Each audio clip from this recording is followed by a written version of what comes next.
요즘 국회를 보면 파행이 습관이 됐나 싶습니다.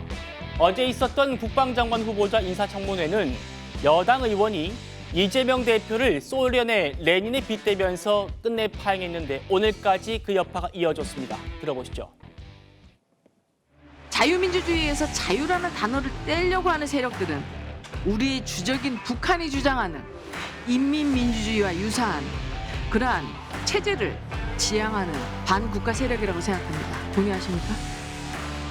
그럴 수도 있다고 생각합니다. 이재명 대표의 평화혁명론, 레닌의 볼세비키 혁명이 연상되었습니다. 이런 사상을 가진 분들이 다수당의 대표로 국회를 장악하고 있는데 장병들의 사상에 오염되지 않도록 자유민주주의 체제를 또 목숨 걸고 사수해 주시길 당부드립니다.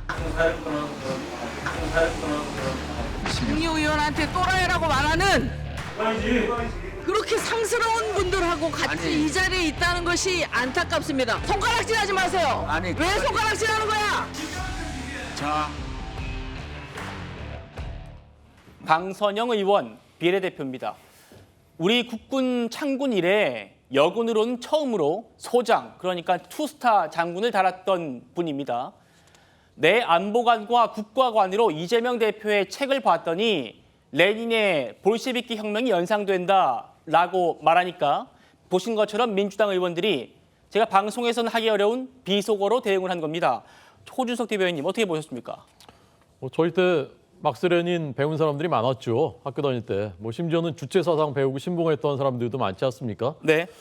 사실이 아니면 논리적으로 반박을 하고 또 사과가 필요하다고 생각하면 사과를 요구하면 될 일이지. 국회 품격이 대체 어디까지 떨어질 것인지 정말 앞이 캄캄합니다. 정신 나간 사람들이라고 상대당 의원들한테 얘기하고 국회 공식 회의석상에서 대통령과 대통령 부인에게 살인자라고 얘기하더니 이제 이거 얘기하면 안 되는 거죠. 이런 말까지 또 이런 말까지 하는 예. 이게 도대체 어떻게 된 것인지 이재명의 민주당에 대해서요. 공포 정치, 독재 정치, 사당 이런 말들, 이런 용어들 이거 저희가 쓰는 게 아니고요. 불과 몇 달 전에 민주당의 비명계 의원들의 간담회에서 그 표현들이 그대로 나왔었습니다. 그리고 민주당의 청년 당원들이 모여서 이재명 대표 체제를 비판할 때도 그 용어들이 똑같이 나왔었습니다. 네. 이재명 대표 스스로 어떤 점 때문에 그런 비판을 받는지 좀 생각해 보셨으면 좋겠고요. 이런 더 이상 이제 이런 말들 나오지 않도록 최소한의 우리 젊은이들에게 부끄럽지 않습니까? 선진국으로 나라는 나아가고 있는데 국회에서는 이런 단어들까지 나오고 도대체 어디까지 떨어질 것인지 정말 우려스럽습니다. 네. 강선필 부위원장님. 네. 이 논란으로 지금 청문회까지 파행이 됐습니다. 어떻게 보셨습니까? 근데 그렇습니다. 레닌에 비교를 했잖아요. 레닌이 누굽니까? 이 소련 공산주의의 최고의 지도자로 추앙받는 분 아니겠어요?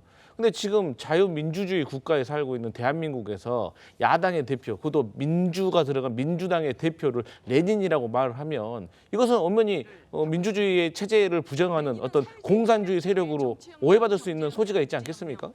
그리고 강선영 의원께서 자유민주주의에서 자유를 떼려고 하는 사람들은 북한 인민주의 이런 얘기를 하셨어요. 네. 이 자유라는 건요, 과거 이 보수의 단어입니다. 그러니까 자유는 곧 반공 이런 의미로 해석이 될 수가 있어요. 그리고 제가 얼마 전에 한 책에서 우연히 봤는데 자유민주주의에서 자유를 넣어버리면 이 민주주의라는 게 조금 더 좁아질 수가 있고 한편으로는 또 좋게 보면 또 이게 명확해질 수도 있는 거지만 또 민주주의 범위가 좀 좁아질 수도 있다라고 우려도 하는 걸 봤거든요. 그래서 저는 어쨌든 강선영 의원께서 하신 말씀이 사실 다소 야당을 자극할 수는 있는 단어다. 하지만 이런 단어를 두고 같은 네. 국민의 대표끼리 이렇게 비속어를 쓰는 건 잘못됐다 이렇게 생각합니다.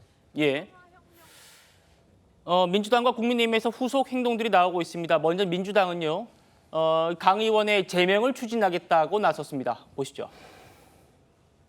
망발 강선영 즉각 사과라.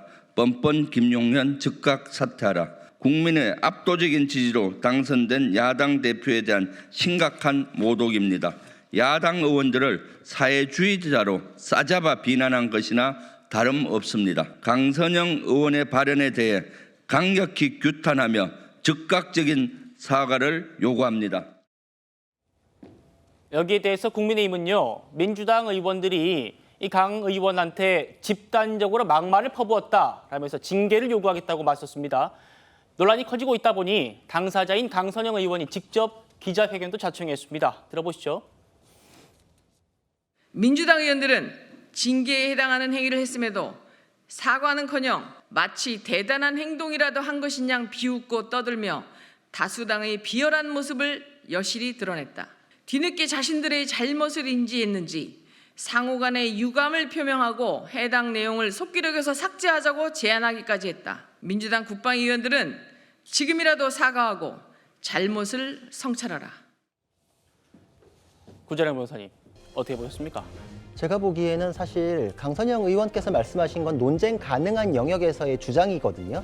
레닌의 사상과 이재명 대표의 저서에 맞닿은 부분이 있다라는 것은 논쟁으로 또 반박을 또 하면은 또 이제 긍정적인 토론의 이제 장이 열릴 수 있는 부분인데 네. 이게 왜 이런 얘기가 나왔냐면 그 발언에서도 나왔는데 자유민주주의에서 자유를 떼려는 세력이 있다. 이게 왜 나왔냐면 방금 이제 발언에 대해서 설명을 드리자면 이게 방어적 민주주의라는 헌법 이론에서 나온 것인데 민주주의라는 것만 있으면 그거는 이제 가치가 없이 그냥 국민들이 원하는 것이 핵심 가치로 들어올 수 있다라는 것이 돼버리고 그게 나치 정권 하에서 국민이 원해서 나치 정권을 들어 세웠는데 결국은 인류사의 비극이 초래되었다. 그러니까 우리가 국민이 원하는 다수가 원하는 것만으로 민주주의를 채워서는 안 되고 거기에서는 놓칠 수 없는 핵심 가치가 있기 때문에 우리는 그것에 자유라는 것을 포기할 수 없는 가치로 넣어야만 한다. 네. 그것이 방어적 민주주의고 이거는 좁히는 것이 아니라 우리가 인류를 위해서 반드시 지켜야 하는 핵심 가치인데 이걸 지금 자유를 떼려고 그러는 거는 그러면 민주주의가 개념을 상실하고 방향을 잃게 되거든요. 네. 그러니까 자유라는 걸 굉장히 지켜야 된다는 것을 강조하기 위해서 그것을 위협하는 세력의 이념으로서 어떤 위협 세력이 있지 않는가 이제 의혹을 제기하거나 이제 이념적인 그런 논쟁의 영역으로 가는 것인데 이거에 대해서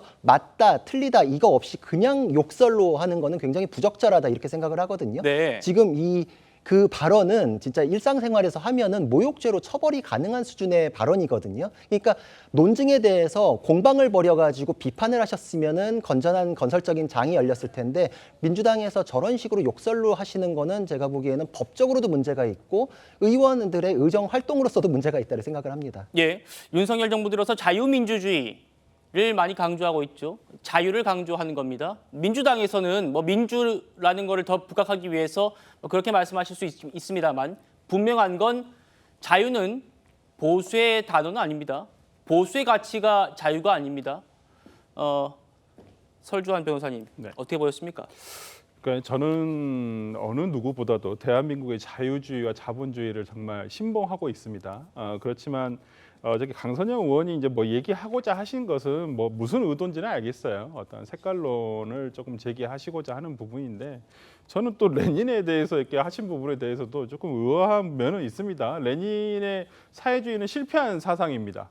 하지만 그 사상가로서의 어떤 레닌은 뭐 그리고 역사적으로만 그냥 봤을 때 그냥 뭐 한 획을 그었던 그렇지만은 실패한 어떤 그 사회주의라는 것은 이미 여실히 역사적으로 다 드러나지 않았겠습니까? 근데 거기에 굳이 뭐 이재명 대표의 어떤 책에서 나온 얘기들을 가지고 비판하시고자 하는 것은 조금 색깔론을 씌우고자 하는 것이었는데 뭐 군 출신이시기 때문에 뭐 충분히 뭐 이해는 됩니다만은 이게 정신 전력을 강화해달라는 차원에서 나왔던 그렇죠. 얘기입니다. 이제 군은 또 다르지 않겠습니까? 그러니까 사회는 민주주의 사회에서 가장 중요한 건 사상의 자유시장이라고 했습니다. 하지만 사상의 자유시장이 가지는 한계는 분명히 있거든요. 그 한계 중에 하나가 어찌 보면 대한민국에서 제가 모두에 말씀드렸듯이 자유주의와 자본주의를 바탕으로 하는 것이기 때문에 이러한 것에 어떤 공산주의라고 하는 어떤 이런 것들이 침투되지 않도록 해달라라는 당부를 하고자 하는 말씀이었으면 저는 굳이 이재명 대표를 거기에 넣어서 얘기까지 할 필요는 없었다라고까지 생각합니다만은 네. 그렇다 손 치더라도 민주당 의원들이 거기에 대해서 논평으로서 반박하면 됩니다. 저는 아까 구자령 변호사가 얘기한 것이 맞습니다. 그러니까 아니면 아니다라고 얘기하고 이래서 아니다라고 어느 정도 논평을 내고 끝냈으면 될 일을 가지고 거기서 바로 그렇게 상스러운 얘기 정말 발언하기가 참 뭐한데 네. 그런 발언을 면전에 두고 하는 것이 그러면 전 입장 바꿔 생각해 보면 민주당 의원에게 누군가 국민의힘 의원이 저런 식으로 똑같은 얘기를 하게 되면 그때도 똑같이 이렇게 하겠습니까? 저는 정말 그 국회의원의 품격이 어긋난다고 보고요. 정말 국회가 이런 것으로 인해서 오히려 청문회가 법만이 바뀌어버렸잖아요. 오히려 그 김용현 국방부 장관에 대한 청문회의 본질이 나와야 되는데 오히려 남은 건 그냥 레닌과 또라이밖에 안 남았거든요. 그러니까 저는 그런 부분에서라면 좀 국회의원들이 정말 인사청문회를 제대로 하고 싶었나라는 생각도 듭니다. 국방장관 청문회가 레닌과 또 XX밖에 남지 않았다. 공감 가는 논평입니다. 호 대변인님. 미국과 영국의 민주주의는요. 그게 자유민주주의입니다. 굳이 자유민주주의라고 붙이지 않아도 그게 자유민주주의라는 것을 모든 사람이 알기 때문에 굳이 붙이지 않은 겁니다. 그런데 왜 우리는 자유자를 꼭 붙이자고 하느냐. 우리 지금 분단 체제지 않습니까? 그리고 북한이 그 인민민주주의라는 걸 하면서 사실은 민주주의가 아니죠. 그런데 자신들은 민주주의라고 주장하고 있습니다. 그러니까 조선 민주주의 인민공화국이잖아요. 그러니까 그런 것은 우리는 받아들일 수 없다라는 뜻에서 자유민주주의라고 얘기를 하는 겁니다. 그런데 왜 굳이 자유민주주의라는 말을 왜 이렇게 알레르기 반응을 보이는 분들이 있는 것인지 모르겠습니다. 그리고 우리의 민주주의를 부정하는 이석기의 아로 같은 그런 조직들, 국가기관서 모의 타격까지 모의하지 않았습니까? 이분들도 자기들이 민주주의라고 얘기를 합니다. 그런데 이원욱 전 의원, 민주당에서 지난번까지 의원 하셨던 이원욱 의원이 불과 몇 달 전에 뭐라고 말씀하셨느냐. 경기 동부연합이 이재명 대표를 숙주 삼아서 국회에 진출하려고 한다라고 말했습니다. 실제 진출했지 않습니까? 이재명 대표께서 그런 세력들하고는 연합해서는 안 되는 것이죠. 네. 그런 부분도 좀 돌아보셨으면 좋겠습니다. 알겠습니다.